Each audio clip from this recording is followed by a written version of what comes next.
गीता अध्याय 2 श्लोक है 56 भगवान स्थित प्रज्ञ जो समाधि में स्थित व्यक्ति है उसकी स्थिति का वर्णन कर रहे हैं और कह रहे हैं कि जो पूरी तरह से अपने स्व के भाव में स्थित है उसके अंदर दुखों के आने पर जिसका मन विचलित नहीं होता, दुखों के आने पर जिसका मन विचलित नहीं होता, सुखों में जिसकी लालसा नहीं है और जो राग भय व क्रोध से सर्वथा मुक्त है, ऐसा मुनि स्थिर बुद्धि वाला कहलाता है। तो पहला लक्षण बता रहे हैं कि दुखों के आने पर जिसका मन विचलित नहीं होता। जीवन में जो स्थित प्रज्ञ पुरुष है, व्यक्ति है, उसके जब जीवन में दुख प्रकट होता है, जब भी दुख आता है तो उसके अंदर हलचल पैदा नहीं होती। अब यदि हम अपने को देखें कि जब दुख आता है तो मन हिलता है या नहीं हिलता, बाहर का हर छोटे से बड़ा दुख हमें हिला रहा है। कभी दुख ज्यादा हिला देता है और कभी थोड़ा हिला देता है। असलियत में दुख से ऊपर उठने के लिए दुख को हमें समझना पड़ता है। सुख की रुकावट ही दुख है। जिस सुख में कोई भी रुकावट पैदा हो जाए उस रुकावट को दुख कहते हैं। दुख और कुछ नहीं। तो दुख हमारा मन पकड़ लेता है। किसी भी छोटी सी बात को मन पकड़ लेता है, उसकी व्याख्या करता है, उसकी एक्सप्लेन करता है और मन दुखी होने लगता है। मन उसका हिस्सा बन जाता है, उसी का रूप बन जाता है। यदि जीवन में सुख की तलाश ही ना हो तो दुख प्रकट हो नहीं सकता। इसलिए भगवान ने यहां पर दोनों चीजें साथ साथ जोड़ दी हैं कि सुख की लालसा ना हो, दुख जब प्रकट हो तो मन विचलित ना हो। तो पहली बात है, यदि सुख की लालसा है तो दुख हमें मन को जरूर हिलाएगा, लेकिन यदि सुख की ही लालसा नहीं तो दुख हिला नहीं सकता। अब हम सुख चाहते हैं, हम जीवन में सब सुख चाहते हैं। सुख चाहते हैं धन से, पद से, मान से, प्रतिष्ठा से, अपने वालों से, बड़े बुजुर्गों से या बच्चों से या भाई बहनों से, इस शरीर से हम सुख चाहते हैं। बाहर प्रकृति से हमारे सारे आयोजन सुख के हैं। सुबह से लेकर रात तक हमारे जितने भी आयोजन हम करते हैं, चाहे वो किसी भी रूप में साज सज्जा हो या बहुत ही अच्छा व्यंजन हो, वहां कहीं ना कहीं किसी ना किसी रूप में हमारा छुपा हुआ सुख होता है। और सुख की तलाश ही जीवन की एक यात्रा बन जाती है और हम वहीं पर ही अपने आप को लेकर जाते हैं जहां हमें सुख मिल रहा हो। हम उन्हीं से ही नजदीकी बनाते हैं जहां सुख मिल रहा हो। सुख की लालसा बहुत अंदर पड़ी है, बहुत गहरे में सुख पड़ा हुआ है। और व्यक्ति यदि देखा जाए तो ना ज्यादा बहुत ज्यादा सुख बर्दाश्त कर सकता है, ना ज्यादा दुख बर्दाश्त कर सकता है। इसलिए परमात्मा हिसाब से ही थोड़ा थोड़ा सुख देता है। किसी को यदि छप्पर फाड़ के एकदम दे दे तो वो संभाल नहीं पाएगा। अचानक इमैच्योर को यदि पावर मिल जाए तो उसको संभाल नहीं पाता। उसको पद मिल जाए, धन मिल जाए, तो वो बहुत पूरी तरह से बिखर जाता है। वो उसके लायक नहीं है और उसको ज़्यादा दे दिया गया, तो या तो वो बाहर से नहीं संभाल पाएगा, मन से नहीं संभाल पाएगा। यदि मन ने संभाल लिया किसी तरीके से तो उसका हृदय नहीं संभाल पाएगा। तो ना ज़्यादा सुख संभाल पाता है व्यक्ति, ना ज़्यादा दुख संभाल पाता है। और हम पूरा जीवन सुख दुख में ही रहते हैं और सुख की तलाश, सुख की लालसा हमारे अंदर हमेशा से रहती ही रहती है। लालसा मतलब इच्छा। सुख की इच्छा के आधार पर हम सारे काम करते हैं और जीवन की यात्रा को लगातार आगे बढ़ाने में लगे रहते हैं। सारे आयोजन, सारे प्रयोजन, सारे कृत्य, सारे कर्म, सारे प्रयास, सारा पुरुषार्थ कहीं ना कहीं किसी ना किसी रूप में मैं और सुखी हो जाऊं, इसी के लिए होता है। और जब सुख, अब जैसा हम चाहते हैं सुख तो वैसा प्रकट नहीं होगा। जैसा हमने चाहा ऐसा थोड़ी होगा कि सब कुछ वैसा ही हो जाए। क्योंकि अब दूसरा व्यक्ति भी है जिससे सुख चाहते हैं, वो मना करेगा तो फिर दुख आ जाएगा। सुख की रुकावट ही दुख है। सुख की यात्रा में जो रुकावट आएगी उसको दुख कहते हैं। यदि यात्रा ही सुख की ना हो तो दुख की रुकावट आ नहीं सकती। तो सुख की लालसा यदि है तो दुख जरूर प्रकट होगा। तो पहला स्टेप है कि सुख की लालसा, सुख की इच्छा और सुख की प्रति पूरी तरह से अपने जीवन को केवल सुख सुख सुख की तलाश में नहीं लेकर जाना है। क्योंकि सुख तो बहुत छोटे स्तर पर जीवन में काम करता है, आनंद बहुत ऊंचे स्तर पर काम करता है। यदि हम बिल्कुल बहुत ही छोटे स्तर पर केवल सुख सुख की तलाश में लगे रहे तो दुख प्रकट हो जाएगा, और जब दुख प्रकट होगा तो मन हिलेगा। मन में विचलितता पैदा हो जाएगी, हलचल पैदा हो जाएगी, और हमारी सारी उहापोह, सारी परेशानियां जीवन की दुख ही तो है। इतना बड़ा दुख, इतना ज़्यादा दुख, इतने व्यक्तियों से दुख, इतनी बातों से दुख, क्योंकि उनसे जहाँ से दुख आया उन सब से सुख चाहा था, मान चाहा था, लाभ चाहा था, अनुकूल परिस्थिति चाही थी। जैसा चाहा था वैसा नहीं हुआ तो दुख प्रकट हो गया। और दुख जब प्रकट हुआ तो मन उसको संभाल नहीं पा रहा, क्योंकि मन ने तो पहले ही कहा था कि मुझे तो सुख चाहिए। उसकी दौड़ सुख की थी। रास्ते में दुख जब प्रकट हो गया तो मन कहता है कि मैं इसको बर्दाश्त नहीं करता, और दुख के रूप में व्यक्ति दुखी हो जाता है, डिप्रेस होने लगता है, क्रोधी हो जाता है, हलचल में आ जाता है, तहस नहस करने लगता है। यदि जीवन से दुख हट जाए तो जीवन कैसा हो? एक कल्पना की जाए कि दुख ही ना हो, किसी भी रूप में कैसा भी कोई दुख प्रकट ना हो, तो शायद जीवन बहुत ही ऊंचे स्तर पर जिया जा रहा होगा। ना इंद्रियों के स्तर पर दुख है, ना शरीर के स्तर पर है, ना मन के स्तर पर है, ना अहंकार के स्तर पर है, ना बुद्धि के स्तर पर है। क्योंकि बुद्धि के स्तर का दुख लॉस है, अहंकार के स्तर का दुख अपमान है, मन के स्तर का दुख इंद्रियों के प्रति विपरीत कार्य होना है, और शरीर के स्तर का दुख कष्ट है।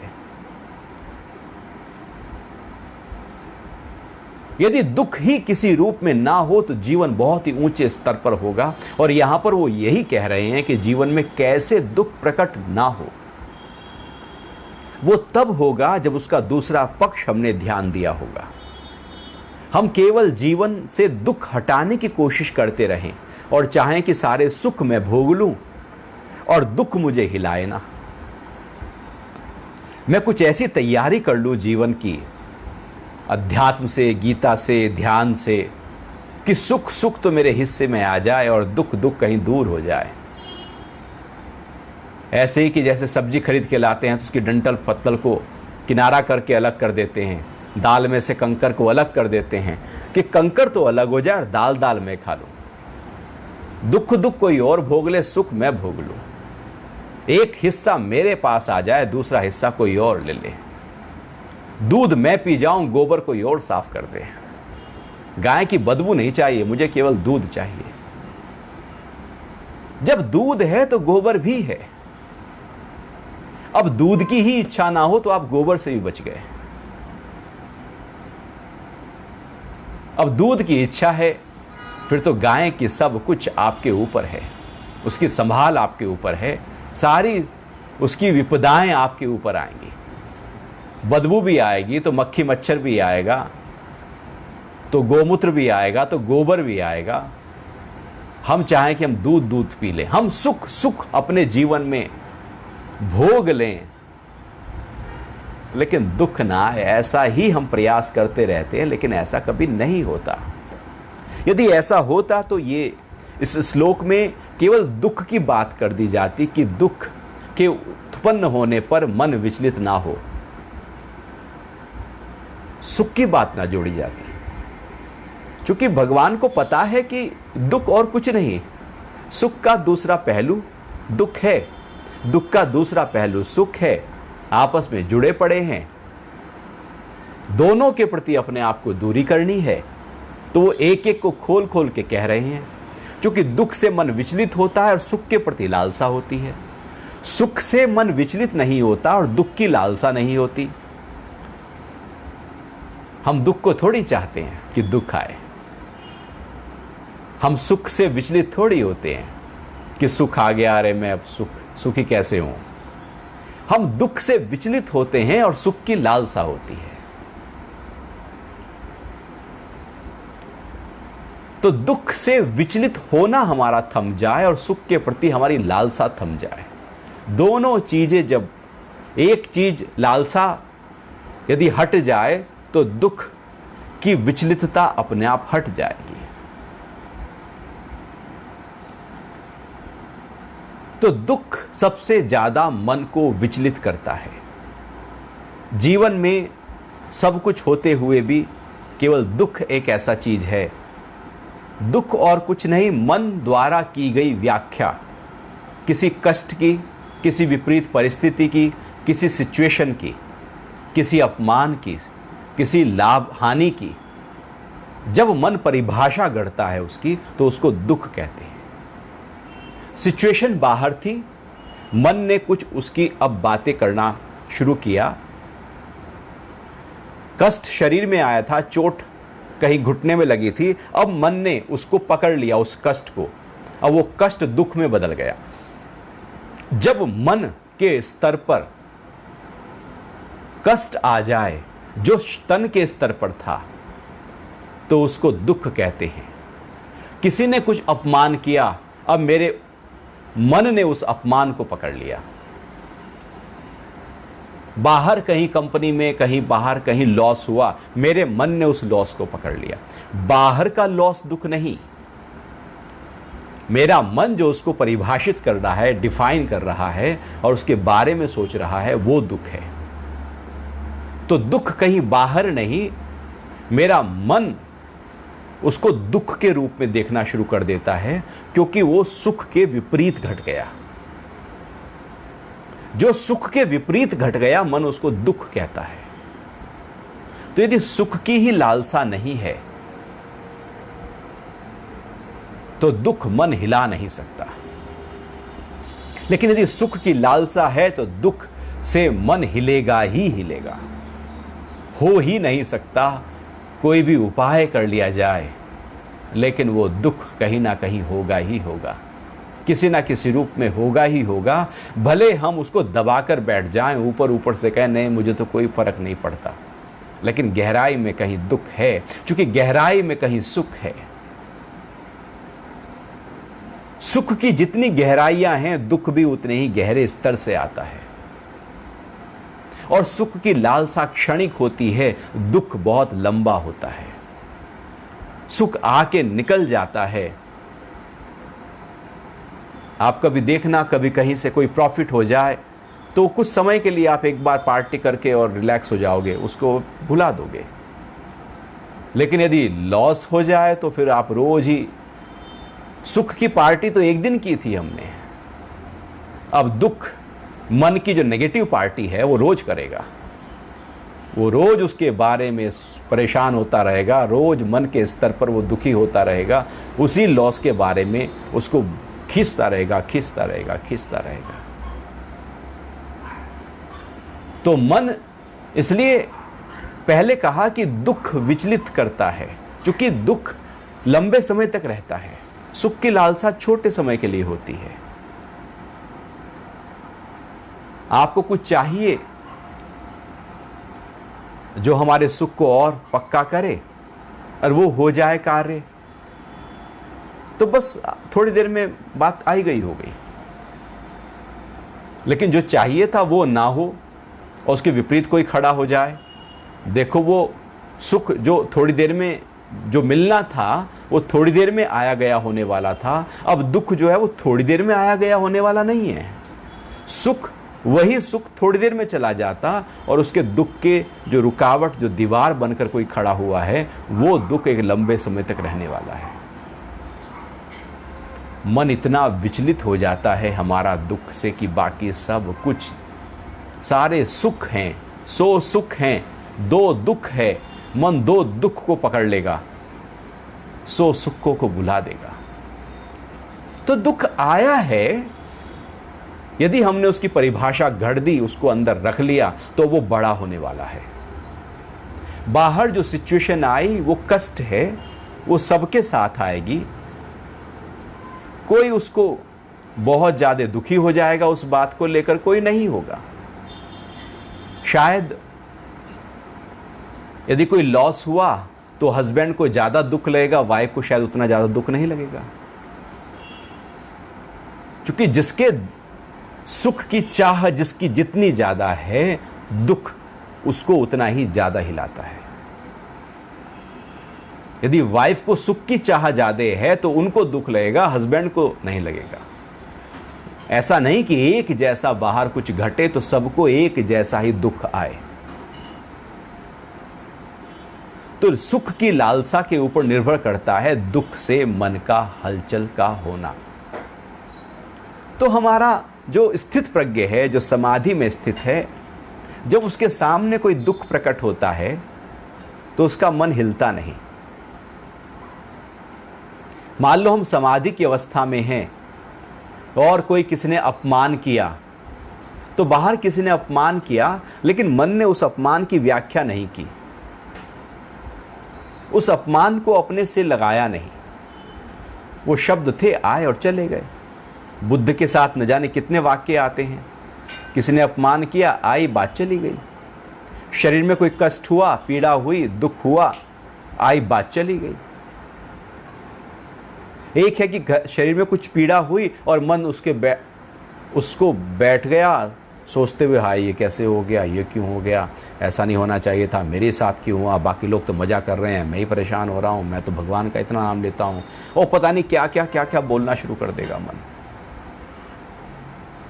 वो तो भगवान को पूछते भी नहीं है, मंदिर भी नहीं जाते, कोई दान पुण्य भी नहीं करते, वो तो सारे मज़े कर रहे हैं, मेरे साथ ऐसा होना था, मैं तो दारू भी नहीं पीता, वो तो सब खाते पीते हैं, उनके साथ कुछ नहीं होता। मन न जाने क्या क्या ऐसे अपने दुख की इतनी बड़ी व्याख्या कर देगा, लाइन खड़ी कर देगा और वो दुखी हो जाएगा।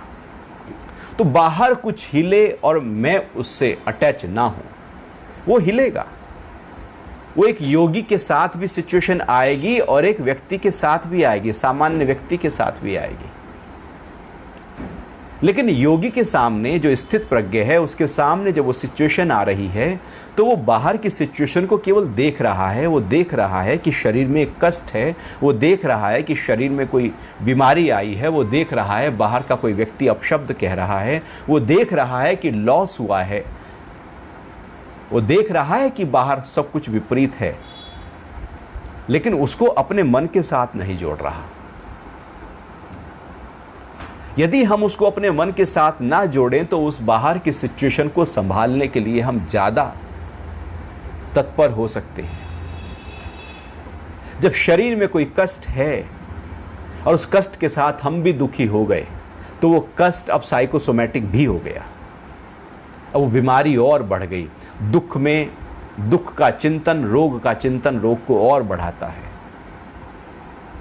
किसी ने अपमान किया और उस अपमान के बारे में चिंतन करते रहने से हम अपमान को अपने अंदर और बढ़ा लेंगे। हानि को उसके चिंतन करने से उसको और बढ़ा लेंगे। तो बाहर है, अंदर नहीं है। बाहर तो होगा, स्थित प्रज्ञ जो है, जो समाधि में स्थित है, उसके लिए भी होगा, और जो पूरी तरह से बाहर है उसके लिए भी होगा। एक पर फर्क पड़ेगा और एक पर नहीं पड़ेगा। तो जो स्थित प्रज्ञ है उस पर फर्क नहीं पड़ेगा, उसका मन में हलचलता नहीं आएगी। लेकिन जो बाहर की दुख से जुड़ा है, सुख से जुड़ा है, उसका मन बहुत हिलेगा। तो बाहर दुख प्रकट हो लेकिन मन विचलित ना हो।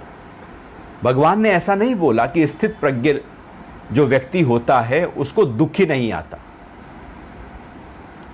वो कह रहे हैं कि दुख आएगा, आएगा ही आएगा, उसको कैसे रोकेंगे? विपरीत परिस्थिति होगी ही होगी, उसको कैसे रोकेंगे? प्रकृति बदल रही है, उस बदलती हुई प्रकृति के साथ सारे स्वभाव, सब कुछ बदल रहा है, शरीर बदल रहा है, सब कुछ यहां बदल रहा है। परिस्थितियां तो बदलाव का ही नाम है, वो सब बदलेगी ही बदलेगी। उसका असर मेरे ऊपर ना पड़े, या जब वो बदले तो मैं जू का त्यों पहले जैसा ही रहूं। वो आई थी तब भी वैसा ही था, जब वो नहीं आई थी मैं तब भी वैसा ही था।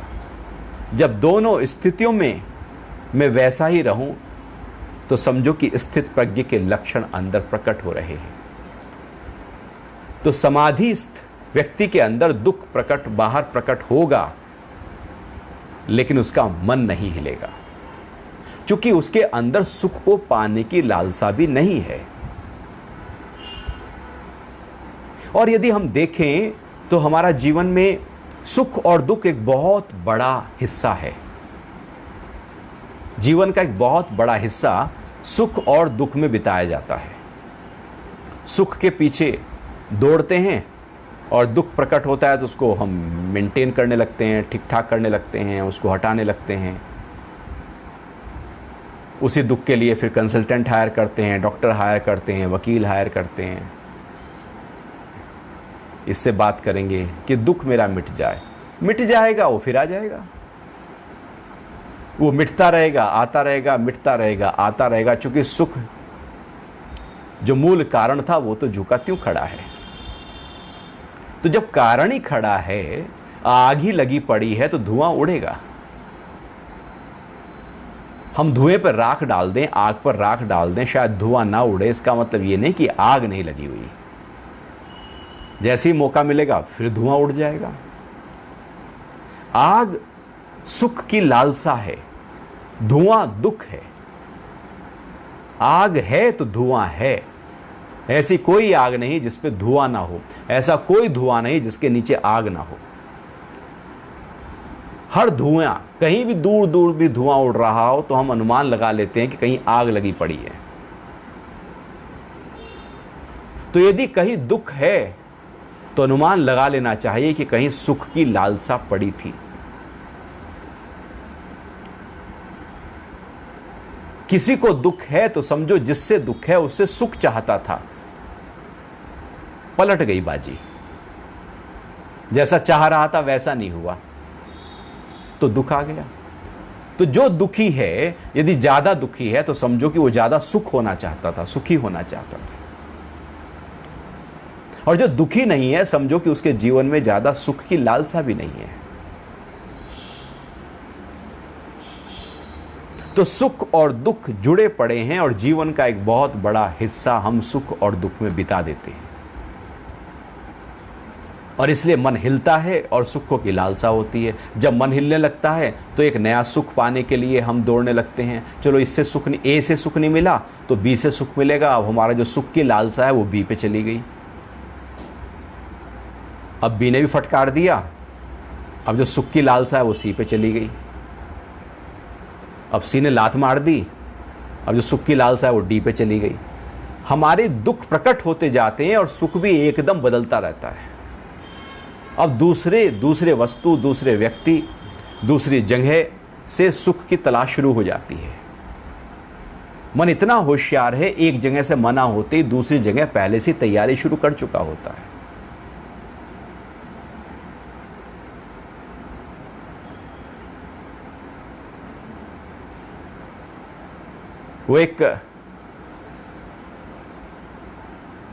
वो वाइफ को कैंसर हो गया, तो वाइफ के 4th स्टेज थी, बस अंतिम सांसें थी, तो हस्बैंड से बोलती है कि देखो तुम दूसरी शादी कर लेना, लेकिन सब कुछ उसे दे देना, लेकिन जो मेरी ऑडी है ना वो उसे ना देना। तो हस्बैंड बोलता है उसके पास बुगाटी पहले से ही है।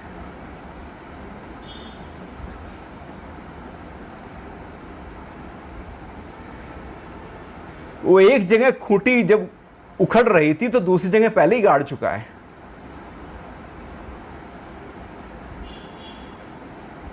तो जहां से दिखता है मन कि यहां अब सुख नहीं मिलेगा, अब वो सुख की तलाश की नई जगह कर चुका है। अभी प्रकट नहीं किया है, लेकिन उसने मन में शुरू कर दी है तलाश। ये मन का डिजाइन ऐसा है। जब कोई व्यक्ति एक अनुरूप नहीं होता तो दूसरे व्यक्ति की तलाश शुरू हो चुकी होती है।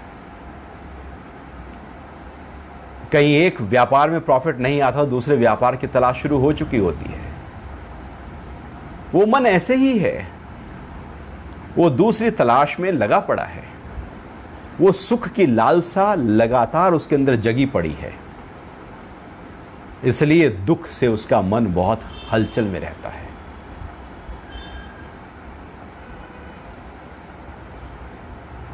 अब ये तो दोनों बातें हैं, यदि दोनों को हम समझ लें, जान लें, सुख के पीछे ना जाएं तो दुख भी नहीं आएगा। जहां जहां सुख खड़ा है वहां वहां दुख खड़ा है। दुख इसलिए खड़ा है क्योंकि उसके पीछे सुख है। अब दूसरी बात वो कह रहे हैं, ये तो सुख और दुख की बात हो गई। अगला पॉइंट कह रहे हैं कि और जो राग, भय और क्रोध से मुक्त हो गया है, वो जो समाधि की स्थिति में, वो ऊंची अवस्था में जो टिका हुआ है, उसके अंदर राग नहीं है, अटैचमेंट नहीं है, आसक्ति नहीं है, कहीं वो बंधा हुआ नहीं है।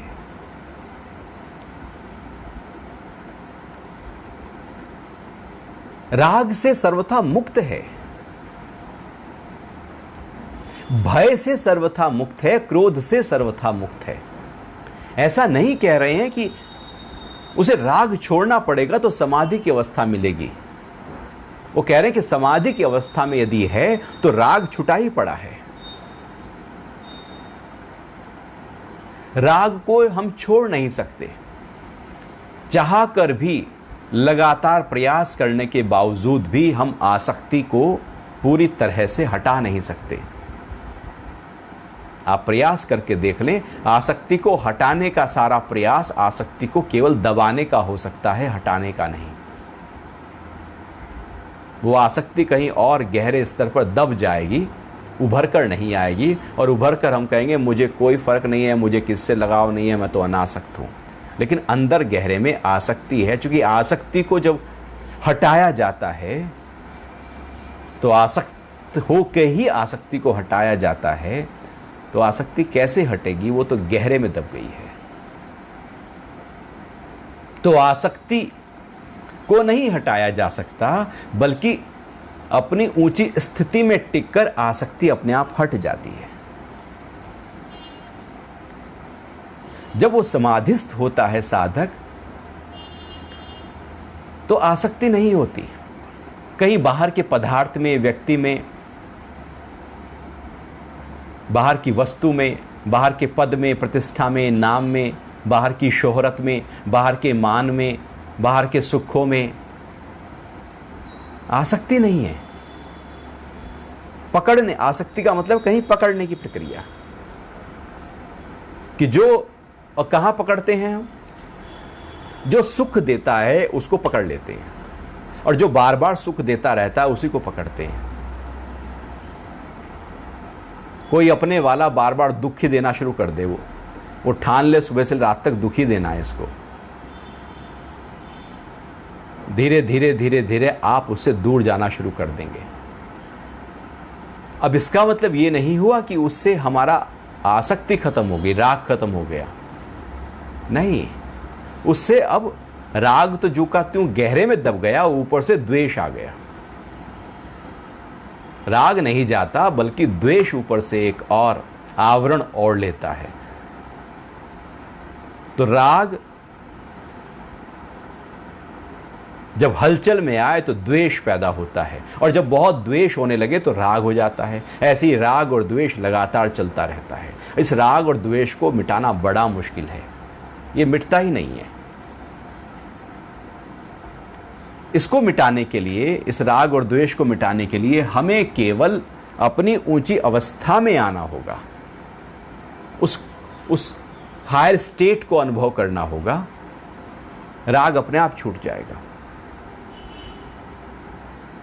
अब लोग राग को छोड़ने के लिए कहते हैं कि चलो हम तो अलग रहेंगे, हम दूर रहेंगे, हम तो व्यापार को किसी को दूसरे को सौंप देंगे, परिवार में निमित्त मात्र बनकर रहेंगे, या परिवार से भी दूर जाकर हम कहीं पर साधना करेंगे, उससे शायद राग छूट जाए।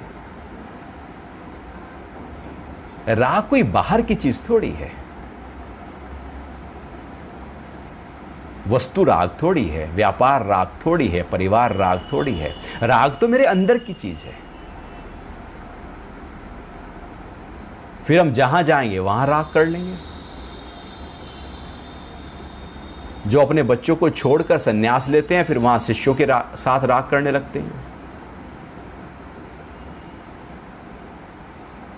तो राग जब रागी है, तो जब वो इस व्यक्ति बदल जाएगा राग का, अब वो झोपड़ी से राग करेंगे, वो वहाँ आश्रम से राग करेंगे, और वहाँ एक नया राग और द्वेष खड़ा होगा। स्थान बदल गया, व्यक्ति बदल गए, चूंकि राग तो जू का त्यों था, अब उसने पात्र बदल दिए।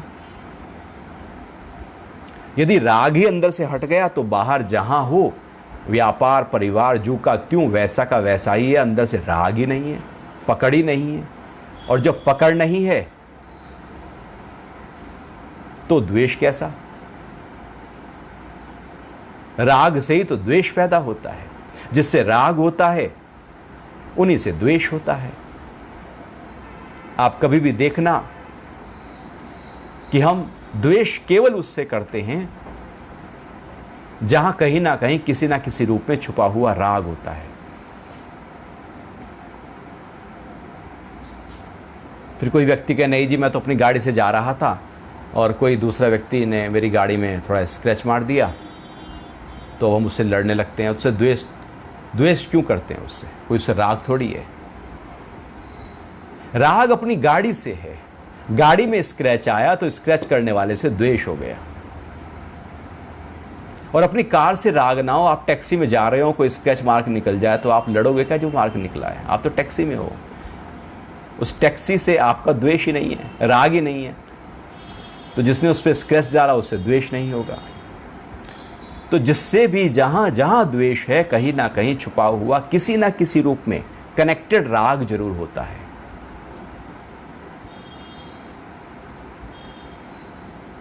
कि मान लो भाई है और भाई से किसी की दुश्मनी है, तो हम भी कहते हैं कि नहीं मेरी भी उससे दुश्मनी है।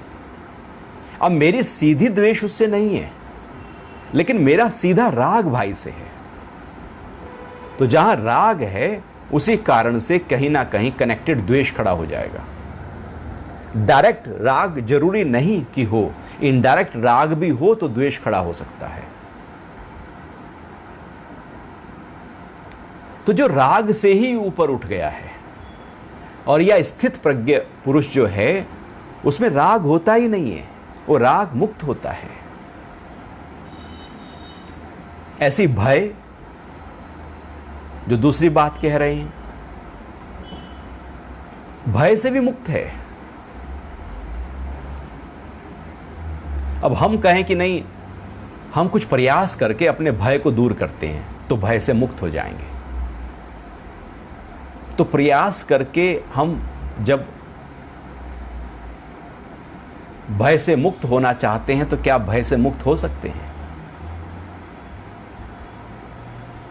मृत्यु का भय है और मृत्यु ना हो उसके लिए सारे इंतजाम कर लिए जाएं तो क्या मृत्यु नहीं आएगी?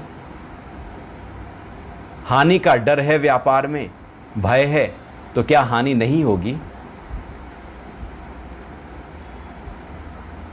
कितने भी प्रयास कर लिए जाएं, भय यदि डीप में है तो है ही है। भय से पूरी तरह से अभय होना है। हमें अभय होना है, भय से ऊपर उठना है। नोट कि मुझे डर नहीं लगता, ऐसे निडर होकर हम बैठ जाएं। निडर में भी डर तो है ही ना। ये चीज मुझे डरा नहीं रही है, मैं नहीं डरता शेर से। अंदर गहरे से जाकर पूछो कि मैंने उस डर को कैसे ढाका हुआ है।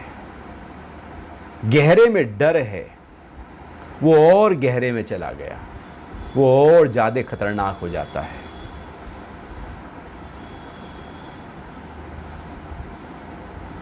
जो बहुत निडर लोग होते हैं वो कहीं ना कहीं बहुत डरपोक होते हैं। एक जगह पर वो बहुत निडर होते हैं और दूसरी जगह वो बहुत कमजोर होते हैं। जो एक क्षेत्र में बहुत निडर है, उसका कोई ना कोई ऐसा दूसरा भी बिंदु है जहां पर वो बहुत कमजोर है। दुर्योधन का पूरा शरीर लोहे का हो गया था माता के देखने पर, लेकिन उसकी जंघा जो है वो बहुत कमजोर रह गई थी और वहीं से ही वो मारा गया। कोई ना कोई वीक पॉइंट, वो वीक पॉइंट पे ही सारा डर केंद्रित हो जाता है। मुझे डर नहीं लगता, एक तो ये बात है। एक डर ही नहीं है, मैं डर से ही ऊपर उठ गया हूं। एक दूसरी बात ये है, डर नहीं लगता मतलब डर को ढाक लिया है, छुपा लिया है। और डर को छुपाना ज्यादा खतरनाक हो जाता है क्योंकि वो और गहरे में चला जाता है। डर में रह के ही तो हम डर को दूर करने की कोशिश करेंगे। किसी चीज से डरे हुए हैं, किसी भी चीज से डरे हुए हैं, तभी तो उसको डर के दूर करने के उपाय करेंगे।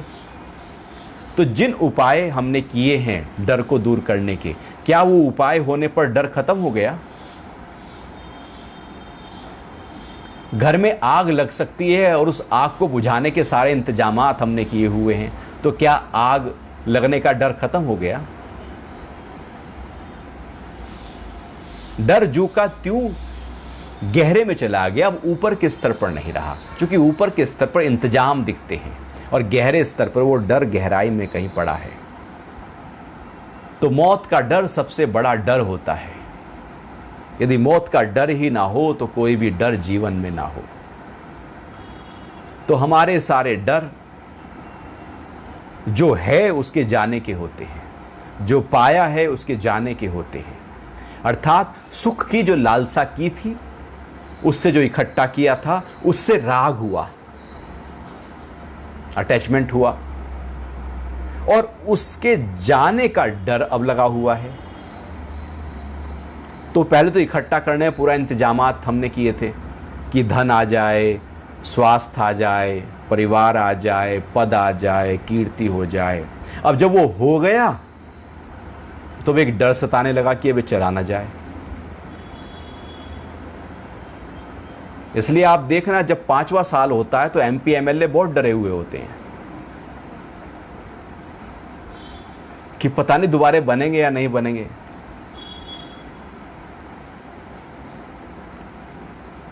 क्योंकि अब एक डर आ गया, दोबारा से उसको पाने की चाह। जब सुख की लालसा पैदा हुई तो राग पैदा हुआ, राग पैदा हुआ तो डर पैदा हो गया। लेकिन एक अवस्था ऐसी है जहां डर है ही नहीं, डर से इतना ऊपर उठ गए, इतना ऊपर उठ गए कि वो अभय की अवस्था हो गई। आत्मा में डर नहीं होता, बॉडी कॉन्शियसनेस में डर होता है। जहां कुछ जाने, ये कुछ छूट जाएगा मेरे से। जैसे शरीर है, मरने के बाद ये छूट जाएगा, ये सब छूट जाएगा शरीर से जो भी जुड़ा हुआ है, इसलिए डर है। और यदि मैं ही अपने आत्म भाव में हूं, मैं शरीर ही नहीं हूं, तो फिर डर भी नहीं है। यदि मैं शरीर, तो डर खड़ा है। मैं आत्मा, तो कोई डर नहीं। डर तब है कि जब जो चीज मेरे पास है वो चली ना जाए। इसलिए डर हमेशा पास्ट का नहीं होता, डर हमेशा फ्यूचर का होता है। दुख पास्ट का होता है, ऐसा ना हो जाए, वैसा ना हो जाए, इस तरह से ना घट जाए, उस तरह से ना घट जाए, उसका डर सताता रहता है और पास्ट का दुख सताता रहता है। तो व्यक्ति दुख और डर में ही अपने आप को जीवन बहुत बड़ा जीने लगता है।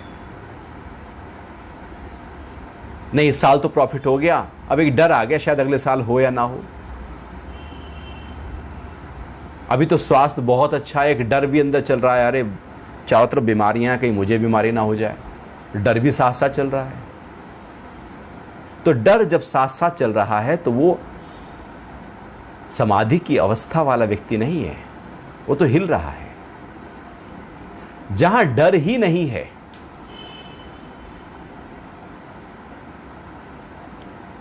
पूरी तरह से आत्म भाव में जब हम पहुंच जाते हैं, समाधिस्थ हो जाते हैं, हमारी प्रज्ञा प्रतिष्ठित हो जाती है, तो हम अभय हो जाते हैं, निडर हो जाते हैं। निडर नहीं, अभय पूरी तरह से हो जाते हैं। निडर तो ब्रेव की स्थिति है कि अरे मैं मुकाबला कर लूंगा ना, मैं डरता नहीं हूं।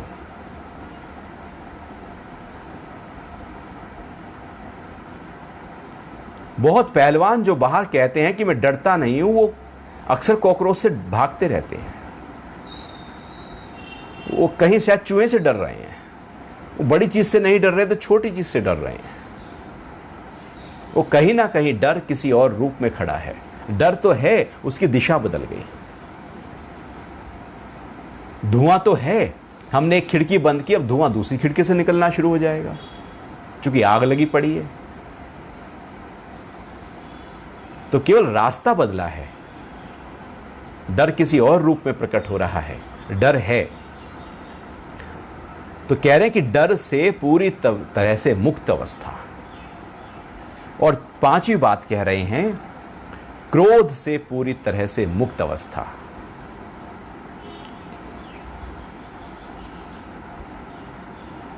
क्रोध ही ना हो। क्रोध, एक है कि हम क्रोध को दबा के रहते हैं। अक्सर हम क्रोध को दूर करने के उपायों से क्रोध को दबाए ही रखते हैं। क्रोध दबा रहता है, कहीं अंदर गहरे में दबा रहता है क्रोध हमारा, और ऊपर से हम शांति का मुखौटा पहन लेते हैं। मुझे क्रोध नहीं आता, मैं क्रोध थोड़ी करता हूं, मैं तो शांत हूं, एकदम रिलैक्स हूं, आप कितनी भी गालियां दो, मुझे कोई क्रोध नहीं आता। व्यक्ति ऐसे बोल सकता है, वो शांतिनाथ बन सकता है। एक क्रोधी नाथ है, वो क्रोधी नाथ, लेकिन उसने अपना भेष बदला, संत बना, नाम रखा शांतिनाथ। और उससे पहले वो गांव में सबसे ज्यादा गुस्सा वही करता था, क्योंकि उसके गुरु ने कहा कि इस क्रोध को यदि तू छोड़ दे तो तू मुक्त हो जाएगा। तो वो लगा प्रयास करने क्रोध को दबाने के लिए, क्रोध से खत्म करने के लिए। सबसे पहले काम किया, अपना नाम ही शांतिनाथ रखा, और दूसरे गांव में आ गया और संत बन के शांति का ही एकदम प्रवचन करने शुरू कर दिए, और लोग उसको शांतिनाथ के रूप में जानने लगे, पहचानने लगे। उसकी पूजा पाठ होने लगी, शांतिनाथ शांतिनाथ। है अंदर से वो क्रोध से भरा हुआ व्यक्ति, लेकिन ऊपर से हम शांति शांति शांति करने लगते हैं। इसका मतलब ये नहीं कि ऊपर से जो शांति है, अंदर से क्रोध पूरी तरह से खत्म हो गया। तो गांव का ही, उसी गांव का, पुराने गांव का एक आदमी आकर वो पहचान लिया था, ये तो क्रोधीनाथ है। तो जाके वो प्रणाम किया और कहा कि तुम तो वही हो ना जो गांव में गुस्सा करते थे। वो बार बार उसको मना करे, लेकिन वो फिर बार बार उसको टासनी लगाए, तुम तो वही हो ना जो छोटी छोटी बातों पर नाराज होते थे। तो वो फिर मुंह फेर ले। अब धीरे धीरे धीरे धीरे बार बार कहते हुए उसका जो क्रोध है, जो अंदर दबा हुआ था, वो प्रकट हो रहा है। वो पहले इशारों में प्रकट कर रहा है, फिर आंख में आंख से दिखा रहा है कि और लोग बैठे हैं, तुम कैसी बातें कर रहे हो। फिर आखिरकार वो क्रोध से बबूला होकर उसको डांटता है। तो व्यक्ति कहता है, मैं भी तो कहूं क्रोधीनाथ शांतिनाथ बन कैसे सकता है। क्रोध के ऊपर ही शांति की लेयर लेयर लेयर हम चढ़ा सकते हैं। क्रोध का नाश नहीं किया जा सकता, क्रोध से उठा जा सकता है, नाश नहीं किया जा सकता। क्रोध को दबाया जा सकता है, सप्रेस किया जा सकता है, कहीं गहराई में वो दब कर बैठ जाएगा क्रोध, मौका आते ही वो उभर जाएगा। भगवान यहां कह रहे हैं कि क्रोध से ही सर्वथा जो मुक्त है, क्रोध से जो ऊपर उठ गया है, मतलब किसी भी सिचुएशन में उसके अंदर क्रोध प्रकट ही नहीं होगा। क्रोध के कहीं जड़े, कहीं बीज पड़ा हो तो उसकी जो पौधा है और पेड़ है वो बने। अब बीज ही नहीं है तो पेड़ कैसे बने। पेड़ के लिए बीज की आवश्यकता होती है, क्रोध के लिए क्रोध के बीज की आवश्यकता होती है। और क्रोध के लिए, जैसे पहले भी श्लोक था, ये आगे आएगा श्लोक, कि क्रोध क्यों पैदा होता है। क्रोध की पूरी व्याख्या है, भगवान आगे बता रहे हैं अभी 2-3 श्लोक के बाद 62-63 में, कि जब इच्छा प्रकट होती है और इच्छा में कोई रुकावट पैदा करता है तो क्रोध आता है। तो क्रोध से ऊपर उठ जाना है।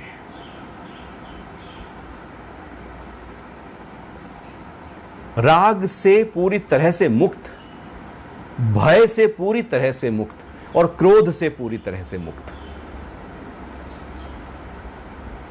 दबाने की प्रक्रिया नहीं, अर्थात जो स्थित प्रज्ञ है।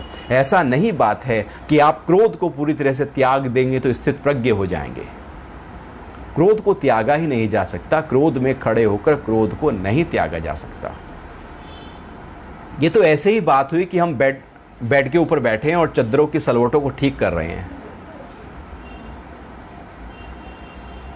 रात को लेट गए और इस करवट से लेटे तो इस करवट की चद्दर ठीक कर दी। आप लेटे हो और फिर तो सलवट आएंगी ही आएंगी ना। सलवटें वहां हैं ही हैं, क्योंकि हम ही उस पर लगातार बैठे हुए हैं। आप सारी रात बेडशीट की सलवटें ठीक करते रहो कि सारी सलवटें ठीक हो जाएंगी, तब आराम से सोऊंगा। ना सलवटें ठीक होंगी ना सोओगे। आप बेड से ही हट जाओ तो सलवटें है ही नहीं। हम राग में खड़े रहें और कहें कि राग को दूर कर दूंगा, क्रोध में खड़े होकर क्रोध को दूर कर दूंगा, भय में खड़े होकर भय को दूर कर दूंगा। हम विकार में खड़े होकर विकार को दूर नहीं कर सकते, हमें पूरी तरह से उससे ऊपर उठना होगा। तो जो समाधि की अवस्था में पहुंचा है उसमें राग नहीं होता, उसमें क्रोध नहीं होता, उसमें भय नहीं होता। अब यहां पर यह श्लोक 5 चीजें बता रहा है। दुख, सुख, राग, भय और क्रोध। यदि ये 5 चीजों पर हम थोड़ा ध्यान दें और इनसे ऊपर उठने की प्रैक्टिस करें तो जीवन में पूरी तरह से एक नयापन, वही आध्यात्मिकता है।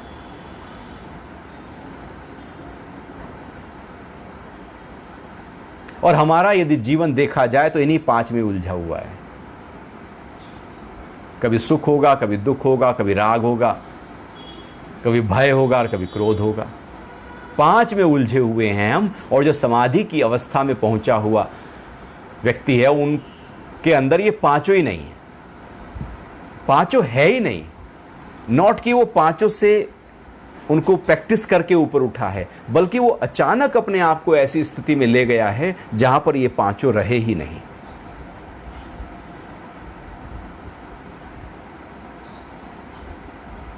तो जो समाधि की अवस्था में अर्थात प्रभु में पूरी तरह से लीन है, जो अपने स्वरूप, अपने भीतर उस परमपिता परमात्मा को, उस कृष्णा कॉन्शियसनेस को अनुभव कर रहा है, जो मुझे अपने भीतर अनुभव कर रहा है, जो परमात्मा को ही अनुभव कर रहा है और उसी भाव में ही वो टिका हुआ है और उसके अलावा उसके अंदर कोई और भाव नहीं। जब भाव ही कृष्ण का है तो कहां दुख परेशान करेगा? भाव ही कृष्ण का है तो मीरा को बहुत दुख दिए गए, उसे कहां परेशान किया? भाव ही कृष्ण का है तो सुदामा के पास बहुत सुख आए, लेकिन जू का त्यों उसके अंदर वही स्थिति थी। एक ही भाव लगातार रहेगा जब परमात्मा की तरफ ध्यान होगा। उस समाधि की अवस्था में, अर्थात परम तत्व में जब हम पूरी तरह से अपने आप को समर्पित करेंगे, तो ये 5 चीजें खत्म हो जाएंगी जिनके आधार पर पूरा संसार चल रहा है और जिनमें पूरा संसार उलझा पड़ा है। किसी ना किसी रूप में ये 5 चीजें ही व्यक्ति के दुखों का कारण बनी है और मौत का कारण बन जाती हैं, और जन्म मरण इन्हीं 5 के आधार पर घटता है। जीवन में निरस्ता, जीवन में हलचल, ऊहापोह, परेशानियां, विचलितताएं, इन 5 के कारण हैं। और ये श्लोक इन्हीं 5 से हमें ऊपर उठा रहा है, मुक्त कर रहा है, पूरी तरह से मुक्त कर रहा है, और कह रहा है कि हम इन 5 को एक एक करके ठीक करने की कोशिश ना करें, बल्कि एक ऐसी स्थिति है स्थित प्रज्ञ की, उसको पकड़ लो।